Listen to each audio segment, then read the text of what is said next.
कृपासमुद्रं सुमुखं त्रिनेत्रं जटाधरं पार्वती वामभागं सदाशिवं रुद्रमनन्तरूपं चिदम्बरेशं हृदि भावयामि।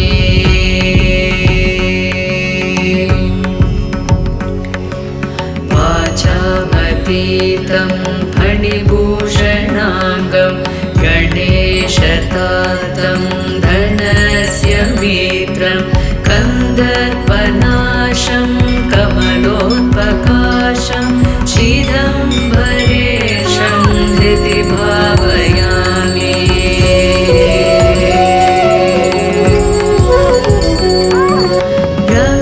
रमेशवन्द्यं व्रजदात्रिनाथं श्रीवामदेवं भवदुःखनाशं रक्षाकरं राक्षसपीडितानां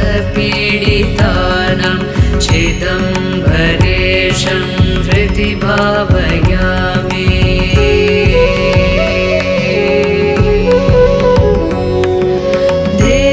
देवादिदेवं जगदेकनाथं देवेशवन्द्यं शशिगा